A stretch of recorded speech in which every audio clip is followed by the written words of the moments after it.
नमस्कार दोस्तों। आज का टॉपिक हमारा रहेगा भौतिक विज्ञान का त्वरण या मंदन। और त्वरण एक्सीलरेशन, इसको समझने के लिए हमको इसके साथ के कुछ और सब टॉपिक्स हैं, उनको जानना बहुत जरूरी है। तो इसमें जो टॉपिक्स होंगे, त्वरण जानने से पहले हमको वेग, विस्थापन, गति, चाल, दूरी और सदिश व अदिश, ये सारी इन राशियों के बारे में जानना जरूरी है। इन सभी राशियों को भौतिक राशियां बोलते हैं। अपन वेग को, विस्थापन को, गति को भौतिक राशियां कहते हैं। और भौतिक राशियां क्या होती है? राशि मतलब क्वांटिटीज। तो भौतिक राशियां वे राशियां जिनका मापा जा सके, तोला जा सके, जिनका मापन कर सके, हम तोल सके, उन सभी राशियों को भौतिक राशि कहते हैं। तो सबसे पहले गति। गति क्या होती है? मोशन। मोशन मतलब कोई वस्तु गतिशील है या स्थिर है। तो गतिशील या स्थिर का पता हमको कैसे लगेगा? हम कैसे पता करेंगे कि किसी एक वस्तु के सापेक्ष दूसरे को देखेंगे।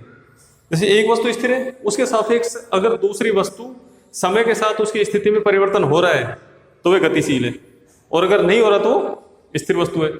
तो हम पृथ्वी पे जितने भी मापन करते हैं तो सब पृथ्वी की तुलना में देखते हैं कि पृथ्वी की तुलना में कोई वस्तु समय के साथ अगर स्थिति में परिवर्तन करेगी तो इसका मतलब वो गतिशील है। ये फर्क है कि दूरी एक अदिश राशि है और विस्थापन एक सदिश राशि है। चलो इसका एक ये देखते हैं छोटा सा उदाहरण कि एक वस्तु है, ए बिंदु से 5 मीटर वो बी बिंदु तक जाती है, और फिर यहां से 4 मीटर बिंदु सी तक पहुंचती है। तो इसने कुल दूरी कितनी तय की? अगर हमसे पूछते हैं कि कुल दूरी कितनी तय की, तो इसकी कुल दूरी हो जाएगी A B plus B C बराबर 5 प्लस 4 बराबर 9 मीटर। तो इस वस्तु द्वारा चलेगी कुल दूरी होगी 9 मीटर। अब अगर हम इससे पूछे कि वस्तु ए से सी तक का विस्थापन कितना है, तो विस्थापन क्या होगा? इसका यहां से लेके इस ए पॉइंट से लेके सी पॉइंट तक जो इस दूरी चली है, तो वो उसका होगा विस्थापन। विस्थापन इसका होगा ए टू सी। ये जो दूरी आएगी ये इसकी क्या कहलाएगी? विस्थापन। तो अब ये बात क्लियर होगी कि किसी दो बिंदुओं के बीच में वस्तु द्वारा तय की गई दूरी को सीधी अगर लाइन से मिला दी जाए और एक निश्चित दिशा दे दी जाए तो वो विस्थापन कहलाएगा। दूरी क्या होती है? दूरी एक अदिश राशि है और विस्थापन एक सदिश राशि है। क्या फर्क है अदिश और सदिश में? जिन भौतिक राशियों के बारे में संपूर्ण जानकारी लेने के लिए उसके परिमाण और साथ में दिशा की जरूरत पड़े, परिमाण और दिशा की जरूरत पड़े, उसको सदिश राशि कहते हैं।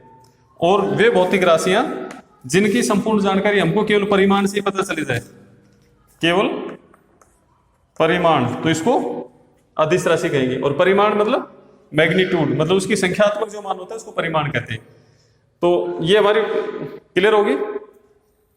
एक क्वेश्चन हम देखते हैं। अच्छा, एक बार एक चीज और क्लियर कर देते हैं। दूरी हमेशा प्लस में होगी, पॉजिटिव ही होगी। दूरी का जो मान होगा हमेशा पॉजिटिव होगा। और विस्थापन पॉजिटिव भी हो सकती है, नेगेटिव भी हो सकता है और जीरो भी हो सकता है। तो इसका अपने एक छोटा सा एग्जांपल देख लेते हैं।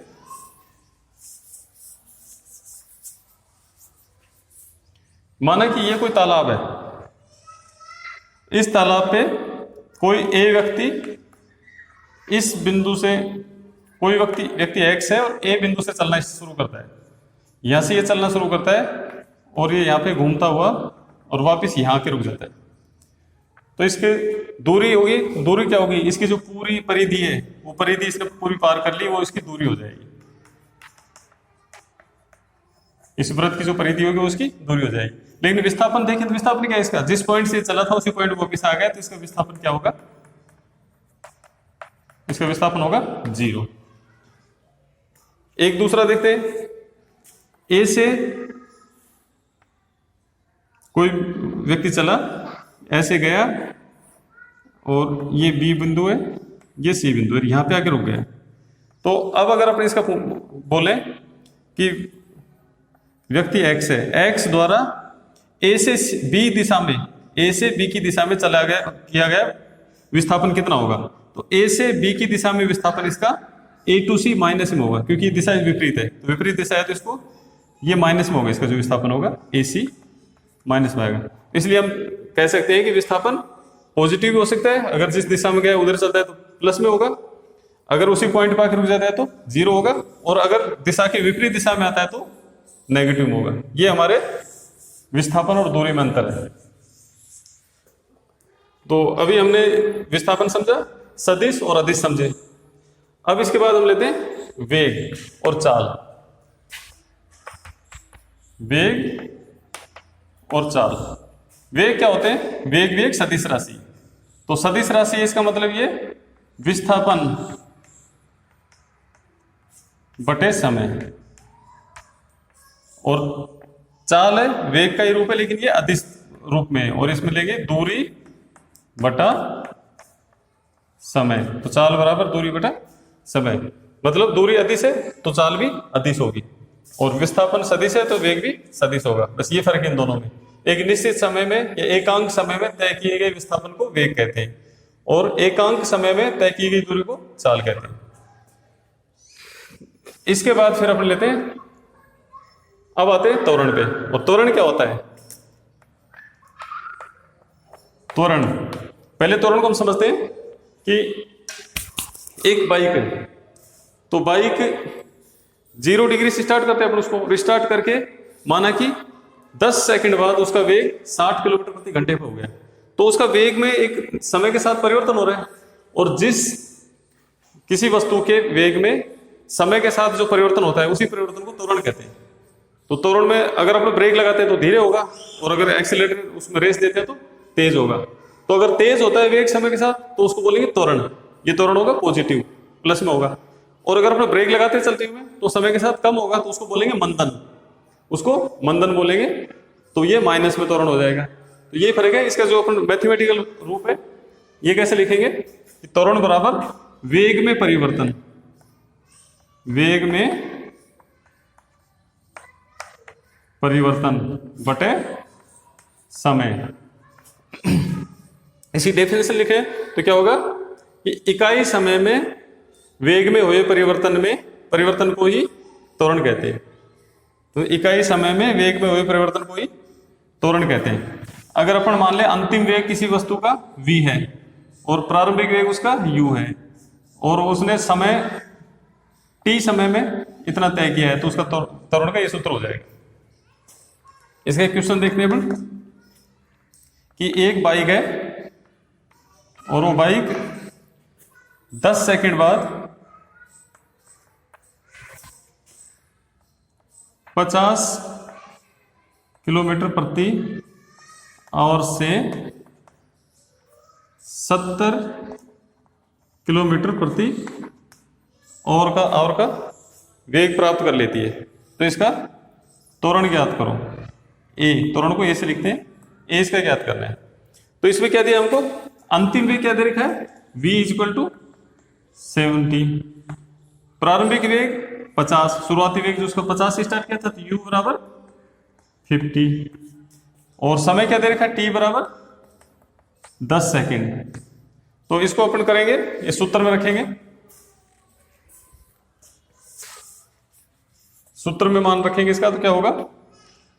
a = 70 minus 50/10 = 20/10 = 2।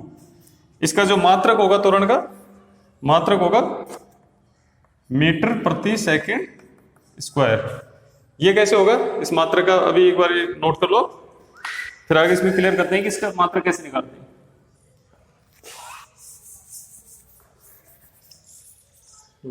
त्वरण का मात्रक क्या होगा? पहले वेग का देखते हैं हम। तो वेग होता है, वेग बराबर विस्थापन अपॉन समय। विस्थापन क्या होता है? दूरी होता है, और दूरी का मात्रक क्या होता है? मीटर। दूरी को मीटर मापते हैं, विस्थापन को मीटर मापेंगे, और समय को मापते हैं सेकंड में।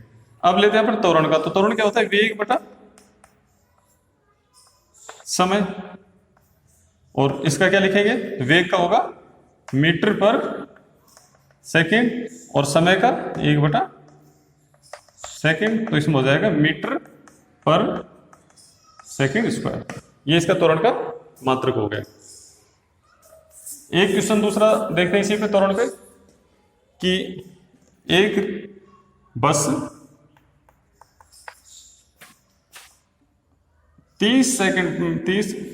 एक बस 80 किलोमीटर प्रति आवर की स्पीड से चल रही है और उसने अचानक ब्रेक लगा लिए।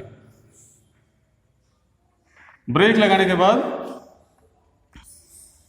20 सेकंड बाद उसका वेग 20 किलोमीटर प्रति आवर का हो जाता है। तो बताओ उसका त्वरण क्या होगा। अब इसमें हमसे त्वरण बोल के पूछ सकता है या फिर मंदन भी बोल सकता है, मंदन। तो इसका हम निकालेंगे अंतिम वेग क्या होगा इसका, v इज इक्वल टू 20। प्रारंभिक वेग इसका कितना था, u इज इक्वल टू 80, समय t इज इक्वल टू 20। तो formula a is equal to v minus u upon t. रखो v का इसमें 20 minus 80 upon 20 is equal to minus 60 upon 20। और अगर इसको काटते हैं तो अपन -3 मीटर प्रति सेकंड स्क्वायर। ये -3 आ रहा है, इसका त्वरण माइनस में आ रहा है, नेगेटिव आ रहा है, इसका मतलब समय के साथ वेग घट रहा है। अगर समय के साथ वेग घट रहा है तो मतलब मंदन है। इसको अपन मंदन भी बोल सकते हैं और त्वरण बोलेंगे तो माइनस में शो करेंगे। ये हो गया अपना त्वरण का।